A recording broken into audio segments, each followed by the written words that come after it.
আগামীর ভাবনা অনুষ্ঠানে আপনাদের সবাইকে স্বাগতম। আগামীর ভাবনা দ্য আইডিয়াস ফর টুমরো এমন একটা অনুষ্ঠান যেখানে তরুণ প্রজন্মর চিন্তা ভাবনাকে আপনাদের সামনে আমরা তুলে ধরছি এবং এই প্ল্যাটফর্মটা আমাদের জন্য তৈরি করে দিয়েছে Gazi television. So let us give Gazi TV এবং এখানে যারা সবাই এসেছেন এবং আমাদের প্যানেলিস্ট সবাইকে আবারও ওয়েলকাম জানাচ্ছি with a round of applause. আমার পরিচয়টা আপনাদের সামনে তুলে ধরছি। I am Chowdhury Abdullah Kasem, the concept designer and the anchor of the program. এবং আজকে যে টপিকে আমরা কথা বলবো সেটা এবার আপনাদের সামনে আমি তুলে ধরছি। সেটি হচ্ছে আমাদের বাংলাদেশের শেয়ার মার্কেটকে ভবিষ্যতের জন্য কিভাবে আরও স্থিতিশীল করা যেতে পারে। আপনারা সবাই জানেন যে আমাদের শেয়ার মার্কেট একটি আমাদের ইকোনমির অনেক বড় অংশ এবং এটি নিয়ে গত 1-2 বছর মিডিয়াতে অনেক আলোচনা হয়েছে, কিন্তু আমাদের এই অনুষ্ঠানে আমরা পজিটিভভাবে এই শেয়ার মার্কেটটাকে নিয়ে অ্যানালিসিস করব এবং কিভাবে এর উন্নতি আনা যেতে পারে সেগুলো নিয়ে আমরা কথা বলবো। এবং সেই সাবজেক্টে কথা বলার জন্য আমাদের সাথে যারা প্যানেলিস্ট হিসেবে আছেন এবার তাদের পরিচয় করিয়ে দেবার পালা। শুরু করছি একদম ডান দিক থেকে। আপনার ইন্ট্রোডাকশনটা প্লিজ। আসসালামু আলাইকুম, আমি মোহাম্মদ তালহা মোহসিন, আমি CEO Rashid investment services limited, member of Dhaka stock exchange. Thank you very much. এবার আমি একটু আপনার পরিচয়টা জানতে চাচ্ছি প্লিজ। আসসালামু আলাইকুম, আমার নাম রাজু আহমেদ রাজু, আমি বৈশাখী টেলিভিশনে বিজনেস এডিটর হিসেবে কাজ করছি। Thank you very much. এবার ম্যাডাম একটু আপনার পরিচয়টা যদি আমাদের অডিয়েন্সের জন্য আপনি একটু তুলে ধরতেন প্লিজ। আমি হচ্ছে রিসমি আক্তার তিশা, আমি বৈশাখী টেলিভিশনের senior business reporter and presenter হিসেবে আছি। Thank you very much. আপনাকে আমাদের অনুষ্ঠানে পেয়ে আমরা খুবই গর্বিত। এবার আপনার পরিচয়ের পালা। আমি Mohammad Ariful Haque Mallick, head of sales and marketing, multi securities and services limited. আমি স্টক মার্কেটে আসলে দীর্ঘ 13 বছর মতো কাজ করছি। Okay, thank you very much. আপনাদের অনুষ্ঠানে আসার জন্য আপনাকে অনেক ধন্যবাদ। আমি এবার মূল আলোচনা শুরু করছি মিস্টার তালহা মোহসিন আপনাকে দিয়ে।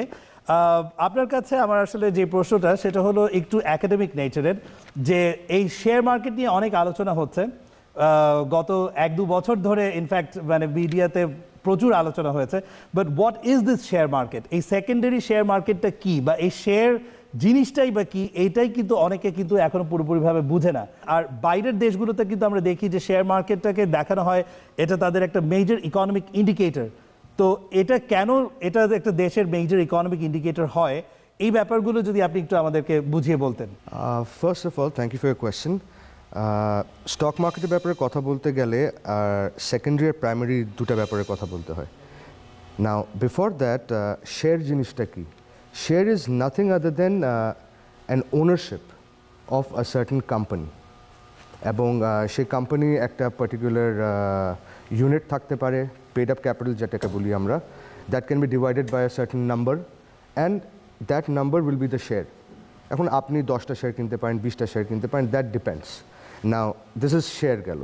শেয়ারের অ্যাডভান্টেজটা হচ্ছে যে আপনি যখন ইনভেস্ট করছেন আপনি একা করতে পারেন 100% আপনার, আপনি পার্টনারশিপে করতে পারেন 50-20, বাট লিমিটেড কোম্পানির যেটা আমরা কথা বলছি যেগুলো লিস্টেড হয় সেগুলো বেসিক্যালি হচ্ছে you are actually investing with a view for প্রফিটের জন্য। নাও শেয়ারের পালা গেল, কথা হচ্ছে প্রাইমারি আর সেকেন্ডারি মার্কেট। প্রাইমারি মার্কেটে it's basically issuance of the shares একদম ইনিশিয়ালি টু দ্য পাবলিক। এটা দুইভাবে করা হয়, একটা হচ্ছে আইপিওর মাধ্যমে, সেটা হলো জেনারেল পাবলিককে, আরেকটা হচ্ছে প্রাইভেট প্লেসমেন্ট। না, এই দুটোই হচ্ছে প্রাইমারি মার্কেট। এখান থেকে যখন মার্কেটটা থেকে প্রাইমারি থেকে যখন সেকেন্ডারিতে যখন আমরা আসি তখন হচ্ছে ইটস বেসিক্যালি আমরা একটা মার্কেট যেখানে buyers and sellers.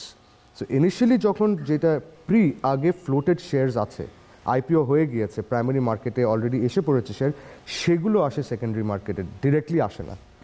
So that is something we have to understand, that it's a medium where we exchange shares between buyers and sellers who had shares, who want to sell, or who want to buy, who think this is a good company and they want to invest. Right. So basically হাত বদলের জায়গা যেটা market একটা আমরা বলছি, that is what we facilitate. আচ্ছা, stock market, Dhaka stock exchange or Chittagong stock exchange, it's just a facilitator. আমরা brokers, we are facilitators, we trade on your behalf, আর ট্রেডটা করি আমরা মার্কেটে, একটা প্ল্যাটফর্ম আছে। আচ্ছা, এবং এটা ইকোনমিক ইন্ডিকেটর হিসেবে কেন ব্যবহার করা হয় এবং এটা আমাদের ইকোনমিতে কিভাবে কন্ট্রিবিউট করে সেই অংশটা ইকোনমিতে কিভাবে কন্ট্রিবিউট করে, just to give you some bullet পয়েন্টসে যদি বলি, it's a great medium to raise finance for potentially good companies, যে কোম্পানিগুলো গুড, ভালো পারফর্মিং, প্রফিটেবল কোম্পানিজ, সেগুলো they can raise capital from the capital market, আচ্ছা from the stock exchange by way of IPO, by way of bond issuance. Okay, যেখান থেকে one other thing, cheap capital. It's actually cheaper in cost of capital compared to the credit, the banking right sector. Right Second thing হচ্ছে যে we have all heard যে it actually secondary market, it mobilizes savings.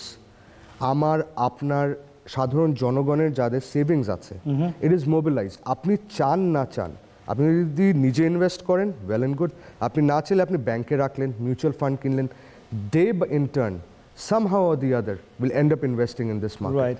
আপনি লক্ষ্য করেছেন যখন মার্কেটটা ভালো ছিল 2 বছর আগে 2010 পর্যন্ত, তখন everybody was very happy. You go to শাড়ির স্টোর, শাড়ি ভালো সেল, টেলিভিশন ভালো সেল, হোটেল রেস্টুরেন্ট ভালো সেল।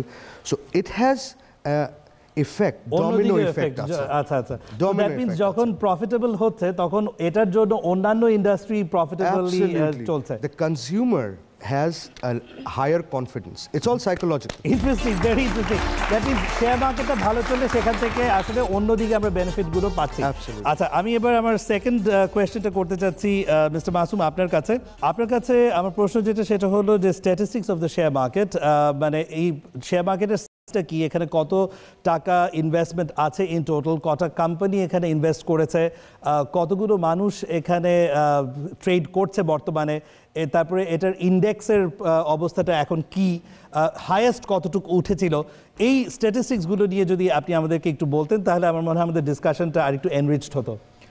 ওকে, আমি মার্কেট ক্যাপ দিয়ে শুরু করি। জি। এখন আমাদের স্টক মার্কেটে মার্কেট ক্যাপ আছে প্রায় 2.37 ট্রিলিয়ন টাকা, অ্যান্ড অলমোস্ট লিস্টেড শেয়ার আছে 266, তার মধ্যে এ ক্যাটাগরি, বি ক্যাটাগরির একটা অনেকগুলো শেয়ার আছে। অ্যান্ড আপনি যদি ইন্ডেক্সের কথা বলেন, আমরা যদি হাইয়েস্ট ইন্ডেক্স দেখি 2010-এর 5th ডিসেম্বর 9200-এর মতো আমাদের ইন্ডেক্স উঠেছিল। আর এখন তো সবচেয়ে লোয়েস্ট আমরা ইন্ডেক্স দেখছি অ্যাকচুয়ালি, 4000-এর নিচেও ছিল, বাট এখন 4200 ইন্ডেক্স চলছে। অ্যান্ড 2010-এ আমরা দেখেছি যে প্রায় অ্যারাউন্ড 3000 crore টাকার ট্রেডও একদিন আমরা দেখেছি। আর মধ্যে লোয়েস্ট ট্রেড দেখলাম আমরা 120 crore, সেটা 2 days বিফোর। আর ইয়েস্টারডে মার্কেট ক্লোজে আমরা দেখেছি আমাদের টার্নওভার ছিল 162 crore টাকা। সো মার্কেট তো অ্যাকচুয়ালি অনেক বড় ছিল 2010-এ, সেই 3000 কোটি টাকা একদিনে ট্রেড হয়েছে। বাট সেই সময় আপনি যদি 2010-এর এভারেজ ট্রেড দেখেন, সেটা 3000 ছিল না, সেটা অ্যারাউন্ড 1500 or 1600 crore টাকার মতো। 1500 থেকে এখন 200 এ নেমে এসেছে, তার মানে 120 crore, 120, তার মানে 10% নেমে এসেছে ট্রেডিং ভলিউম, অলমোস্ট অনেক কমে গিয়েছে, অনেক কমেছে। আর পার্টিসিপেন্ট আমরা আসলে বিওর কথা যদি বলি, প্রায় 30 লাখ বিওর কথা আমরা বলি আমাদের এখানে আছে। সো অ্যাক্টিভ যদি আমরা বলি যে যারা রেগুলার ট্রেড করে, সেটা এখানে এখন আমরা 10 লাখ থেকে 12 lakh BO account regular transaction হতো একটা সময় করে। দ্যাট মিন্স ইন আদার ওয়ার্ডস, তার মানে 30 লাখ পিপলের মধ্যে থেকে, মানে 30 লাখ বিও অ্যাকাউন্টের পিছনে যদি এভাবে মানুষগুলো আমরা ধরি, মানে অ্যারাউন্ড 1 crore পিপল আমরা বলতে পারি যে এই শেয়ার মার্কেটের সাথে ইনভলভড আছে। অবশ্যই আছে। আচ্ছা, আমি এবার একটু তিশা ম্যাডাম আপনার কাছে আসছি। অ্যাকচুয়ালি আমাদের মিডিয়াতে দেখা গিয়েছে যে যখন জার্নালিজম হয়েছে এই শেয়ার মার্কেটের মানে উত্থান পতনগুলো নিয়ে, এটা অনেক সময় কিন্তু একটা গ্যাম্বলিংয়ের সাথে তুলনা করা হয়েছে। বলা হয়েছে যে স্টক এক্সচেঞ্জে যেভাবে করে শেয়ার মার্কেট উঠছে নামছে, এটা অলমোস্ট একটা ক্যাসিনোর মতো অবস্থা হয়ে গিয়েছে। তো এই কম্প্যারিজনটা কি আসলে খুব একটা ফেয়ার কিনা, এবং এই কম্প্যারিজনটার কারণে কি শেয়ার মার্কেটের প্রতি মানুষের একটা ভয় ভীতি তৈরি হয়ে গেল কিনা, সেখান থেকে এটা কি কিভাবে রিভাইভ করা যেতে পারে, আপনার কি মনে হয়? এক্সেন্সে আমরা যখন শেয়ার মার্কেট নিয়ে কাজ করেছি, তখন আমরা বিভিন্ন সময় গ্যামলিংয়ের বিষয়টা উল্লেখ করেছি যে হ্যাঁ, এখানে অনেকাংশে গ্যামলিংটা হচ্ছে। গ্যামলিংটা আসলে যেহেতু বিভিন্ন সাইট থেকে হয়, আমি যেটা বলছিলাম কিছুক্ষণ আগে, যে আমি আসলে এসএসসি বলেন, ডিএসসি, বাংলাদেশ ব্যাংক বা শেয়ার মার্কেটের সংশ্লিষ্ট সবার সাথে আমরা কাজ করেছি। তো গ্যামলিংটা আসলে বিভিন্ন লেভেল থেকে হয়েছে, বিধায় আমরা এটা উল্লেখ করেছিলাম যে এটাকে গ্যামলিং হচ্ছে। আপনি ক্যাসিনো টাইপের বলছেন, ঠিক ক্যাসিনো টাইপের না, আমি বলবো গ্যামলিংটা এখানে বিভিন্ন টাইপের হয়। যেমন একটি হয় সাধারণ বিনিয়োগকারীদের পর্যায় থেকে এক ধরনের গ্যামলিং হয়, আরেকটি হয় ইনসাইডার ইনফরমেশনের মাধ্যমে কোম্পানি থেকে ইস্যু ম্যানেজার তাদের থেকে গ্যামলিংটা হয়। তো গ্যামলিংটা কখন হয়? যখন তথ্যের অবাধ সরবরাহ যখন থাকে না, তথ্যের স্বচ্ছতা বা জবাবদিহিতা নিশ্চিত হয় না, তখনই সাধারণত আমরা বাজারে গ্যামলিংটা, আমরা যেটা মূল উল্লেখ করেছি যে একটা আপনি এখানে গ্যালারিতে অনেক স্টুডেন্টস বসে আছে, তারা তাদের ক্ষুদ্র সঞ্চয়টা নিয়ে এসেছে, অনেক বিভিন্ন জেলা উপজেলা থেকে মানুষ এসেছে তাদের টাকাটা ইনভেস্ট করার জন্য। তো তারা প্রথমে এসে যেটা করেছে, আমি শিওর আমার কথার সাথে তাদের ইয়াটাও মিলবে, তারা প্রথমে এসে চিন্তা করেছে আমি কোন শেয়ারটা কিনবো, এই ডিসিশনটা তাদেরকে কে দিবে, বা তারা একটা কোম্পানি যদি সিলেক্ট করে, যেটা নাম সবসময় শুনি আমরা, সেটা যখন তারা সিলেক্ট করে, তো সেটা সম্পর্কে তথ্য তারা কোথায় পাবে? যখনই তথ্যের প্রবাহটা বা তথ্যের স্বচ্ছতাটা নিশ্চিত হয় না, তারা কোনোখান থেকে তথ্য পায় না, যেহেতু কোম্পানির সঙ্গে তাদের পার্সোনাল কোনো রিলেশন নাই, তখন তার কি তাদের ফ্রেন্ড সার্কেল, ব্রোকারেজ হাউসে যারা ইনভেস্টর বসে থাকেন ছোট বড় সবাই, তাদের উপদেশের উপরে তারা ডিপেন্ড করে থাকেন, যেটা আমি ফিল্ডে গিয়ে আমি এইসব দেখেছি, তাদের কথাবার্তা শুনেছি। তো তখন তারা সেটার উপর ডিপেন্ড, তারাও তখন জিনিসটা গ্যাম্বলিং এর মতোই হয়ে যাচ্ছে আসলে, কারণ এটা আসলে কোনো এডুকেটেড কোনো ইনভেস্টমেন্ট হচ্ছে না, তখন কখনোই এটা পুরোপুরি একটা ধারণার উপরে তারা ইয়ে করছে। যেহেতু আমি ফিল্ড থেকেই তথ্যগুলো পেয়েছি, তখন আমি লিখতে বাধ্য হয়েছি যেখানে অনেক বড় বড় গ্যাম্বলিং হচ্ছে। আচ্ছা, এটা তো গেল সাধারণ বিনিয়োগকারীদের পর্যায় থেকে। সেক্ষেত্রে ব্রোকারেজ হাউসগুলো থেকেও কোনো তাদেরকে সহায়তা করা হয়নি যে আপনি এটা কিনবেন কি কিনবেন না। ব্রোকারেজ হাউসগুলো তেমন কোনো সাপোর্ট দেয় না, হয়তো বা কেউ দিয়েছে, কিন্তু সেটা কোনো প্রফেশনাল ওয়েতে দেওয়া হয়নি, এটি একটি বড় কারণ। ওকে, আমি এবার আমাদের আপনার কাছে আমার কোয়েশ্চেনটা, সেটা হচ্ছে মিস্টার রাজু, আপনার কাছে কোয়েশ্চেন যেটা, সেটা হলো যে অনেক ইন্টেলেকচুয়ালস যারা আছেন আমাদের, ওনারা কিন্তু ফিল করেন যে মিডিয়া কিন্তু আরেকটু একটা বলিষ্ঠ ভূমিকা পালন করতে পারতো। যখন এটা অ্যাবনর্মালি রাইজ করেছে, সেই সময় কিন্তু মিডিয়া থেকে এনাফ ওয়ার্নিং দেওয়া হয়নি, এবং এটা যখন একবার পড়লো, তারপরে কিন্তু এটা কন্টিনিউয়াসলি প্রায় 2 বছর ধরে পড়েছে। কিন্তু এই সময়টাতে মিডিয়া হয়তো আরও বড় একটা ভূমিকা পালন করতে পারতো মানুষকে সচেতন করার ক্ষেত্রে, যে আপনারা যাদের এখন যা আছে সেটা নিয়ে আপনারা বের হয়ে পড়েন মার্কেট থেকে। বাট এই জিনিসটা খুব একটা হয়নি, শুধু যখন স্টক এক্সচেঞ্জের সামনে অনেক ভাঙচুর হয়েছে সেটা সেন্সেশনালাইজ করা হয়েছে। এটা একটা কথা বলা হচ্ছে মিডিয়া নিয়ে, এ ব্যাপারে আপনার কি বলার আছে? প্রথম যেটা বলবো, মিডিয়া হচ্ছে ফেস অফ পিপল আর ভয়েস অফ পিপল। তো লোকজন যা বলে আমরা কিন্তু সেটাই তুলে আনি। আমরা কিন্তু নিজস্ব কোনো মতামত কিন্তু আসলে সাধারণত চাপানোর চেষ্টা করি না বা দেওয়ার চেষ্টা করি না। তো আমরা যখন বাজার যখন বুম করছিল 2010 সালে, অনেক বেশি উঠছিল, তখন আমরা যখন সংশ্লিষ্ট সবার সাথে কথা বলেছি, তো কেউ কিন্তু আমাদেরকে সেভাবে ওয়ার্ন করেনি। অনেকেই বলছেন যে বাজার বড় হচ্ছে, বাজারে অংশগ্রহণ আসছে, নানান দিক থেকে টাকা আসছে, ফলে বাজার বড় হচ্ছে। আবার অনেক সময় দেখা যায় যে এখানে ব্রোকারেজ সংশ্লিষ্ট লোকজনই আছেন, ওনারা চাইলে অনেক সময় পারেন না। আমরা যখন ডিএসি বা সিএসি প্রেসিডেন্টদের সাথে কথা বলেছি, তারা আমাদেরকে বলছেন যে অফ দ্য রেকর্ড আমাদেরকে বলছেন যে দেখো এখন এই সিচুয়েশন বাজার কিন্তু ক্র্যাশ করার পসিবিলিটি আছে, কিন্তু যখন তিনি আমার ক্যামেরায় বলছেন, তখন তিনি বলছেন যে না, বাজার হয়তো একটা স্টেবল অবস্থানে আছে, কিছু সচেতন হওয়া প্রয়োজন। একদম ফ্যাক্টটাই তিনি বলতে পারছেন না, এই কারণে যে এই বাজারটা খুব স্পর্শকাতর। এখানে তার মুখ দিয়ে যদি একবার বের হয় যে একটা ঝুঁকি আছে, তখন দেখা যাবে এখানে 1 লাখ বিনিয়োগকারী একসাথে একটা বিক্রি চাপ তৈরি করছেন, সেই 1 লাখের সাথে আরো 5 লাখ ঝাঁপিয়ে পড়ছেন, সূচক ডাউন হচ্ছে, দাম কমছে, বাকি সবাই প্যানিক হচ্ছে। মানে অ্যাকচুয়াল একটা ক্যাটাস্ট্রফি হতে পারে, এই কথাটা বলাতেই আসলে ক্যাটাস্ট্রফিটা এসে যেতে পারে। আচ্ছা, অনেক সময় মিডিয়া বলুন বা পাবলিক বলুন, যেই বলুন না কেন, গভর্নমেন্ট বলুন, জনস্রোত যে কথাটা আছে, স্রোতের সঙ্গে অনেক সময় চলে যায়। মিডিয়া অনেক সময় হয়তো নেতিবাচক তথ্যগুলোকে খুব বেশি করে প্রকাশ করেনি, হয়তো ইতিবাচক জায়গাটা বড় ছিল, নেতিবাচক কলামটা একটু ছোট ছিল, তো সেটা হয়তো কিছু কিছু সময় হতে পারে। বাট সংশ্লিষ্ট তথ্যগুলো কিন্তু আমরা সবসময় সরবরাহ করার চেষ্টা করেছি, এবং অতিরিক্ত মূল্য হচ্ছে, আমরা হয়তো বলিনি যে কেনাটা ঝুঁকি হবে, বাট আমরা প্রকাশ করেছি যে এটার অতিরিক্ত মূল্য হচ্ছে। ওকে, থ্যাংক ইউ ভেরি মাচ। আমাদের চমৎকার কিছু কমেন্টস আমরা পেলাম আমাদের ওপেনিং রিমার্কস হিসাবে আমাদের প্যানেলের কাছ থেকে। এবার আমাদের গ্যালারির পালা। আমাদের ব্রেকে চলে যাওয়ার আগে আপনাদের সাথে আমি কিছুক্ষণ সময় অতিবাহিত করব। আপনাদের কাছে আমার প্রশ্ন হচ্ছে যে কয়জন আপনাদের মধ্যে শেয়ার মার্কেটে ইনভেস্ট করেছেন? I want to see a show of hands. Okay, 3 জন। Okay, great. আমি আপনাকে দিয়ে শুরু করতে চাচ্ছি। আপনি ইয়েস, মাইক নেন। শেয়ার মার্কেটে কি ভেবে ইনভেস্ট করলেন এবং শেয়ার মার্কেটে আপনার অভিজ্ঞতা কি? জি বলুন। আমি রেজাউল করিম, প্রেসিডেন্সি ইউনিভার্সিটিতে পড়তেছি এখন। তো ফার্স্টে 2010-এর 29শে নভেম্বর আমি ফার্স্ট শেয়ার মার্কেটে ইনভলভ হই, আমার এক ফ্রেন্ডের মাধ্যমে এই ইনফরমেশনটা পাই। আমি যখন শেয়ার মার্কেটে ঢুকি তখন সূচক ছিল প্রায় 8500-র মতো। তো আমি 3 দিনের গ্যাপে প্রায় একটা হিউজ অ্যামাউন্ট আমার প্রফিটে আনরিয়ালাইজড গেইন যেটা চলে আসে, কিন্তু তারপরেই ভয়াবহ একটা ধস হয়, সেটা ছিল 5 ডিসেম্বর। ওকে, তো দ্যাট মিন্স আপনি অনেক টাকা লুজ করেছেন শেয়ার মার্কেট। আচ্ছা, আপনাদের এক্সপেরিয়েন্সগুলো আমি একটু সংক্ষেপে জানতে চাচ্ছি, তাড়াতাড়ি করে। আপনার হাতে মাইক আছে, আপনি বলুন। জি ধন্যবাদ স্যার, আমি সিয়াম, এমসিসি। স্যার অনেক আশা করে আমি শেয়ার বাজারে ইনভেস্ট করেছি অনেকগুলো টাকা, কিন্তু আমি এখান থেকে কোনো কিছু সুবিধা পাইনি, এমনকি লাভ কেন আমি আসল টাকা এখন সব পুরোটা উঠাতে পারিনি। তো আপনি কেন ইনভেস্ট করেছিলেন শেয়ার মার্কেটে, কি ইনভেস্ট চিন্তা করেছি থেকে করলেন? এখানে এসে যখন আমি খুব গরিব ঘরের সন্তান, এখানে এসে যখন আমি অন্ধকার মুখে ছিলাম তখন বাবার কাছে অনেক রিকোয়েস্ট করে আমি অনেকগুলো টাকা এনেছি এবং ওইগুলা অনেকের কাছ থেকে শুনেছি এখানে লাভবান হয় এবং অনেকেই হয়েছে আমার ফ্রেন্ড সার্কেল, তাদের এইরকম দেখে আমি ওইখানে ইনভেস্ট করেছিলাম, বাট আমি ওইরকম সুবিধা পাইনি। Thank you very much. আশা করি এখন পর্যন্ত আমাদের আলোচনা আপনাদের ভালো লাগছে এবং পরের দুটো সেগমেন্টের আলোচনা আরও বেশি ভালো লাগবে। তো পরের সেগমেন্টগুলো দেখার আমন্ত্রণ জানিয়ে একটা ছোট বিরতিতে চলে গেলাম। Thank you very much.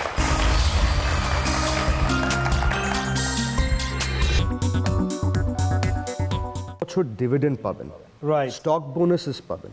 আপনি দেখা যাবে যদি এক বছরে যদি আপনার 100% বোনাস দিয়ে দেয় একটা কোম্পানি, গিভেন সেই কোম্পানিটা ভালো একটা কোম্পানি, Right. যার dividend history is very good, আপনাকে শুধু ইপিএস এনএভি সেটা দেখলে হবে না, that is your historical data. Right, Remember one thing, stock market is the only industry which perceives the future, যার কারণে কিন্তু সবাই বলে indicator of the economy, right, because we perceive the future. Only the best companies are listed in this market, Right. not the worst. অনেক companies আছে বিদেশে, when my company is listed, it's something of a pride. আমি Right. খুব proud feel করব that আমার কোম্পানিটা listed আছে। So it is supposed to be a good, it's like a medal যে আপনি লিস্ট করতে পেরেছেন। রাইট, সো আপনাকে সেখানের মধ্যেও ক্যাটাগরি আছে এ বি, সো সেই ক্যাটাগরিজের মধ্যে আপনাকে দেখতে হবে যে কার কি কারণে একটা জেড গ্রুপ কোম্পানি থাকতে পারে, জেড গ্রুপ কোম্পানি থাকতে পারে, তার হয়তো রেট অনেক কম থাকতে পারে, বাট কে কি কারণে সে জেড গ্রুপ সেটা দেখতে হবে। It's not only your historical data which gives you EPS and NAV, but future thinking.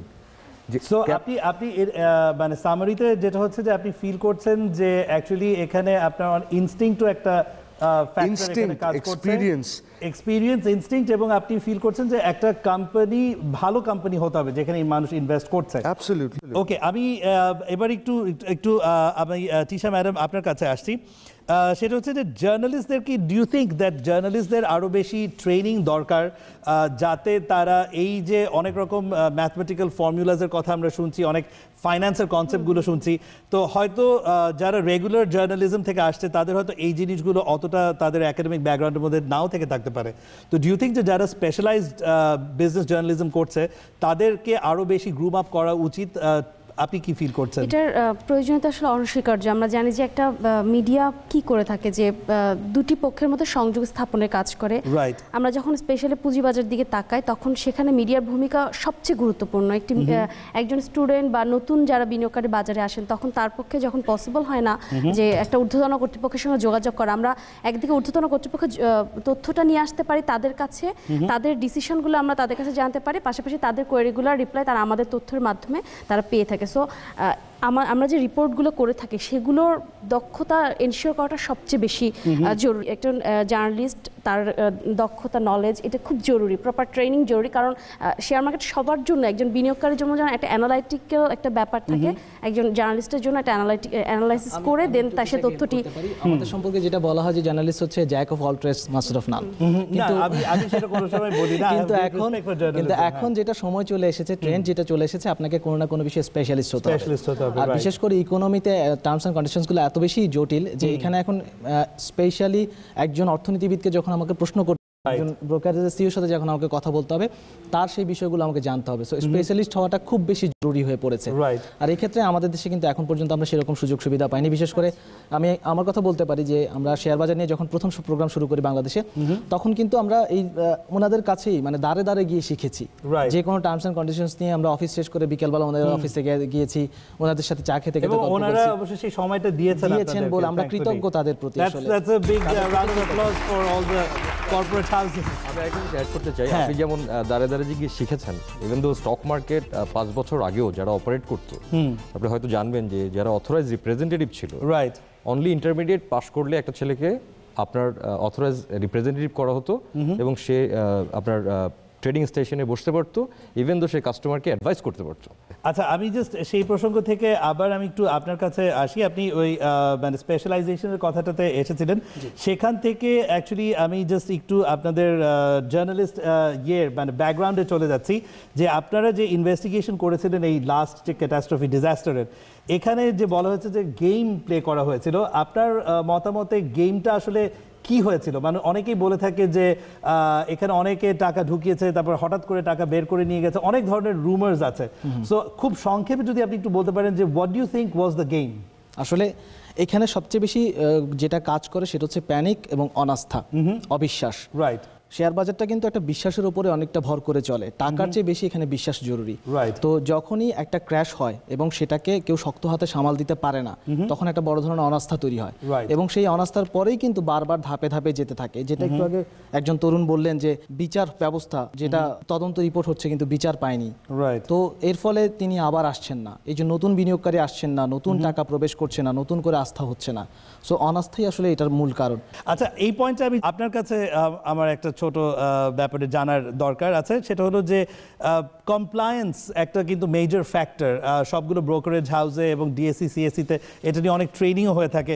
তো ওভারঅল কমপ্লায়েন্সের এখন কি কি মেজার্স আছে ইন প্লেস, যদি আপনি একটু আমাদেরকে আইডিয়া দিতেন যে কি কি ধরনের রুলস এন্ড রেগুলেশনস আছে এই ধরনের ডিজাস্টার অ্যাভয়েড করার জন্য? মার্কেটকে আপনার যাতে খুব বেশি শেয়ারের প্রাইস উঠতে না পারে এবং খুব বেশি কমতে না পারে, এটার জন্য ডিএসসির একটা গাইডলাইন আছে। লাইক আমরা যেটা বলছি day knitting, same share knitting করা যায় না এখন। রাইট। এটা কিছুদিন আগেই তারা করেছে। আমার একটা শেয়ার আছে এবি ব্যাংক অথবা যে কোনো একটা ঢাকা ব্যাংক, সো আমার কাছে 500 শেয়ার আছে ঢাকা ব্যাংক, আমি শেয়ারটা সেল করে দিলাম 20 টাকা করে। তো শেয়ারটা যদি আজকে 18 টাকা হয়ে পড়ে সকাল দিনের শেষে কমার পরে, আমি 500 শেয়ার কিনতে পারবো না। আচ্ছা। নর্মালি তখনই আমি শেয়ারটা পারচেস করতে পারবো যদি আমার কাছে ফ্রি ব্যালেন্স থাকে, ম্যাচিউরড মানি থাকে। সো এটা একটা ইস্যু আছে। ডিএনই আমরা যেটা বলি আপনার সেম ইনস্ট্রুমেন্ট নিটিং, এটাকে আপনি ডিএসসি আমাদেরকে অ্যালাউ করে না করার জন্য। ক্যাটাগরির বাইরে কোনো শেয়ারকে আপনি এক ক্যাটাগরি থেকে আরেক ক্যাটাগরিতে জাম্প করে আপনি শেয়ার কিনতে পারবেন না। এই ক্যাটাগরির শেয়ার বিক্রি করে দিয়ে আপনি জেড ক্যাটাগরির শেয়ারে যেতে পারবেন না। পাবলিক মার্কেট এবং স্পট মার্কেট বলি আমরা, পাবলিক মার্কেটে শেয়ার বিক্রি করে দিয়ে আপনি স্পট মার্কেটে শেয়ার পারচেস করতে পারবেন না। এগুলো নর্মালি ট্রানজ্যাকশনের ব্যাপারে আছে, যে সফটওয়্যার যেগুলো মেনটেন করে, সার্ভিলেন্স থেকে ডিএসসি মেনটেন করে। বাট ইনভেস্টমেন্টে কি কোনো মিনিমাম বার আছে যে অন্তত এত লক্ষ টাকা না হলে আপনি আসলে শেয়ারে ইনভেস্ট করতে পারবেন? আপনি একটা অ্যাকাউন্ট ওপেন করার জন্য, আমাদের বিও অ্যাকাউন্ট ওপেন করার জন্য 500 টাকা লাগে, সিডিবিএল চার্জ 500 টাকা, ইয়ারলি চার্জ মেনটেন্যান্স 500 টাকা আপনি ডিপোজিট করে দেন আপনি 1000 টাকা ডিপোজিট করে আপনি চাইলে একটা শেয়ার কিনতে পারবেন, সেখানে কোনো বার নাই। বাট কিছু কিছু মার্চেন্ট ব্যাংক যারা আছে, একটু আপনার স্ট্যাবলিশড মার্চেন্ট ব্যাংক, ওনারা একটা সময় শুরু করেছিল মিনিমাম 1 লাখ টাকা ডিপোজিট করে আপনার অ্যাকাউন্ট ওপেন করতে পারতো। পরে যখন তাদের 1000-1500 অ্যাকাউন্ট হয়ে গেল, তখন তারা বলে দিল যে 50 লাখ টাকা অথবা 20 লাখ টাকার না হলে তারা ইনভেস্টমেন্ট মানে লোন অ্যাকাউন্টগুলো ওপেন করতে পারবেন।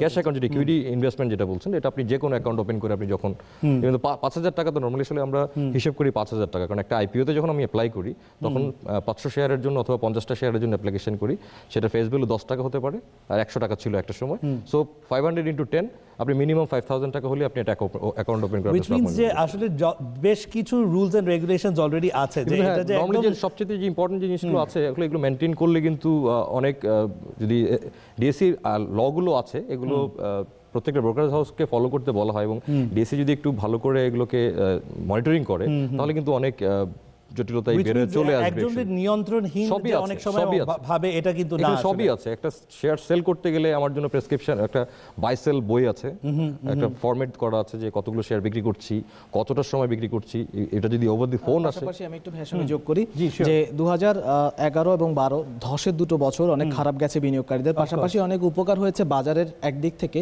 যে সিকিউরিটিজের যে কথা হচ্ছে নিরাপত্তার বিষয়ে, ধরুন এই যে লোন মার্জিন যে ঋণ দেওয়ার ক্ষেত্রে সেটার ব্যাপারে একটা নীতিমালা হয়েছে, মিউচুয়াল ফান্ডগুলোর ব্যাপারে নীতিমালা হয়েছে, সিকিউরিটিজ আইন সংশোধন হয়েছে, অনেক কিছু কিন্তু 2012 তে হয়ে গেছে, সুফলটা কিন্তু আসতে শুরু করবে। ওকে, এবং ভালো আরেকটা জিনিস হয়েছে এর মধ্যে, যেটা হলো আমাদের যে ডিএসসি সফটওয়্যারটা, যে সিস্টেমে আমরা ট্রেড করতাম, আগে এমন একটা সফটওয়্যার ছিল সেখানে আপনার মানে আপনার রং ট্রেড হওয়া এটা কোনো ব্যাপার ছিল না। আমার অ্যাকাউন্টে যদি শেয়ার নাও থাকতো, আমি 5 লাখ শেয়ার @ এত টাকা লিখে এন্টার বাটন চাপ প্রেস করে দিলে ইট সোল্ড। উইচ মিন্স এটা আসলে এটা একটা রুমার স্প্রেড করতে বা rumours mistake. It's actually a mistake.